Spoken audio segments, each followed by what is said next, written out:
Welcome back, everybody. Today we're going to be breaking down some UFC news. We have an announcement for UFC 312 in Sydney, Australia in February, and also we have an in the works report about the return of Paddy the Baddy Pimblett. Let's get right into it. Following this announcement at UFC 310 last night, if you guys want to check out my initial reaction to the fights on that card and the breakdown, head over to the TikTok or go and watch my last videos. But without further ado, we're going to be discussing the fights and breaking down the announcements that we got given last night. We've had a load of good announcements in the past week. Obviously, we had Umar and Merab announced, and we had Arman and Islam Makhachev announced for UFC 311 in January the 18th to be exact. And at last night's event, we got some more fights announced, and I'm very happy about this. At least we now have a better look at what the first quarter of next year is going to look like, and let's break it down. First fight that was announced, the return of Sean Strickland and Dricus du Plessis,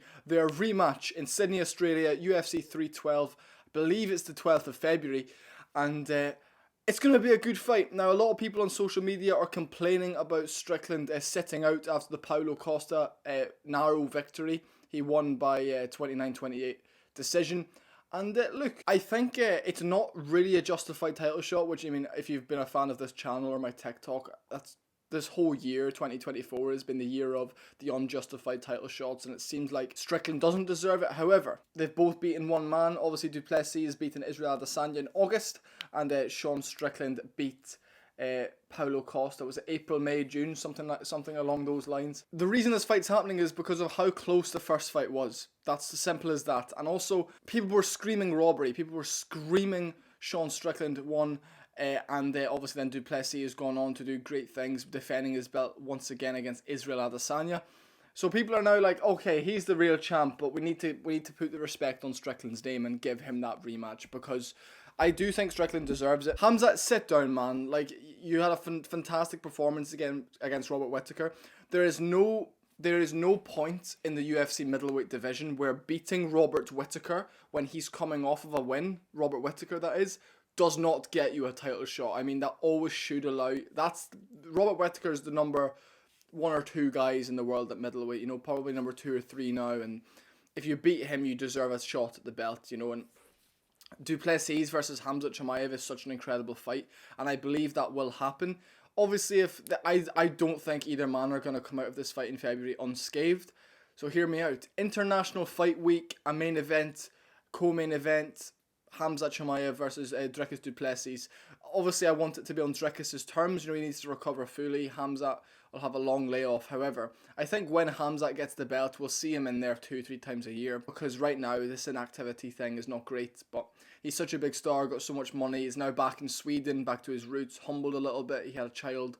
I know his child has health issues as well, so I think he's a lot more level-headed now, grown up a little bit, and kind of makes his aura even higher, you know. Whoa, cool, calm and collected Hamzat. That's a dangerous man. So that's what I think's next for the winner of this fight. Obviously, I would really love to see Hamzat versus Israel Adesanya in Saudi Arabia in February. That would be the greatest main event of a fight night we've ever seen.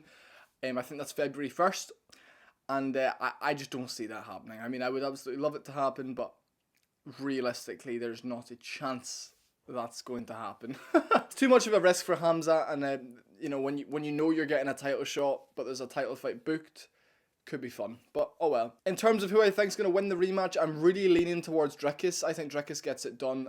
I think he knows exactly how to stop the snowball effect that is Sean Strickland. I'd love Strickland to come in there and get it done as well, though he's such a character, but Dricus has a really fun way of trash talking, a really fun personality, actually, if you sit and listen to his interviews, and I do enjoy him. And I think a lot of holding against the cage, a lot of knees, a very dirty, scrappy fight. And I think what Strickland needs to do from the bell is the teeps and the jab, and just don't let du Plessis find his rhythm with these weird, awkward punches. And I mean, Israel Adesanya couldn't do it. Strickland couldn't do it the first time round, but I wouldn't mind seeing some grappling from Sean Strickland. But if I'm being honest, I would say du Plessis by decision. That would be my ideal result in my head. First things first, thinking about it. Sean Strickland would lose a close decision again to du Plessis, then it's like They're so evenly matched at the top of the division. One stays champ, the other one gets a top 5 matchup, you know. Maybe then that would be the perfect time for Sean Strickland versus Robert Whittaker, middle half of 2025. I think that would be perfect. And yeah, that's my initial breakdown of that fight. Moving up the card, moving down the card, the co-main event of UFC 312 in Sydney, Australia, is Zhang Weili versus Tatiana Suarez. Now, this fight was announced last night as well, and my first thought was, that's a good fight. Tatiana Suarez has a strong submission grappling game. She's a strong chokes, good submission specialist, tough as an old boot, and I do not believe will beat Weili. However, I think it might be a bit of like a Juliana Pena, Amanda Nunes situation of where if the fight goes a bit later, if it gets a bit rough and tough, Tatiana Suarez is a tough, boot-headed woman, and I think if an armbar pops out, or an arm triangle, or one of these submissions that comes out, she just rolls into it, and then all of a sudden, it's like Alexa Grasso, Valentina Shevchenko, she's cranking on her neck. Wow, the upset is unreal. And Tatiana Suarez is strong. Like, she's got broad shoulders for a lady. She's built, big thighs, strong legs, and is tough. And I think with women's MMA, if you're not fast and quirky and you can tap her, you know, a bit like Weili, Rose, Joanna Jacek, then you want to be like a Juliana Pena, like a bit of a tank, a bit of a manly lady, like Chris Cyborg. Either power in your hands or an extensively good grappling game, kind of like Kayla Harrison. But to be honest, I think Kayla Harrison is more of a man than a woman. Please test her for a cock and balls. Not very excited for it. I mean, I don't mind a really good women's MMA title fight. It's fun. The fun fights. That's a fun fight. You know, some of the fun. Mackenzie Dern's fun to watch for other reasons. You have a lot of women's fights that are fun to watch. However, I would really like there to only be like 10 women fighters per division, and this is a video I'm going to make over the time where the UFC is not happening over the next month over Christmas. I've got a few videos. How to fix the women's MMA divisions is the first video I'm going to make. Have 10 fighters per division and have them all fight each other. Have them go for, you know, just, that's the best way to do it. Guaranteed fun fights, and have the champ. It'll never happen. I'll go dive in more when I actually come out with that video. UFC London is in March once again, and as we know, Leon Edwards will be headlining that card. I hope it's against Ian Garry. Ian Garry takes the rest of December off, recovers, then fights Leon in March. That would be incredible. A great fast turnaround, keeps him active, keeps him in the cage. I think he thumps the mouth off Leon Edwards. That would be my ideal scenario for that. However, a fight that's been talked about and that's reportedly in the works is Benoit Saint-Denis versus the man himself, Paddy Pimblett. I've went off on TikTok this morning. If you guys haven't followed the TikTok, go down to the description below and follow it, please. Benoit Saint-Denis beat number 13 ranked Matt Frivola. He might have even been 15 or 14. Let's say 13 to be nice, to be generous. And now he's getting a shot against... Then he got a shot against the number 2 in the world at the time, Dustin Poirier. What? And then he got a shot against number 789 Renato Moicano in his hometown in Paris. Why are we giving these guys big fights? Why are we giving Benoit Saint-Denis big fights? Is it for the French market? I don't understand why you'd want any French people in your market. They're not exactly, well, I'm not going to get into that. However, my whole thought process is you don't really want...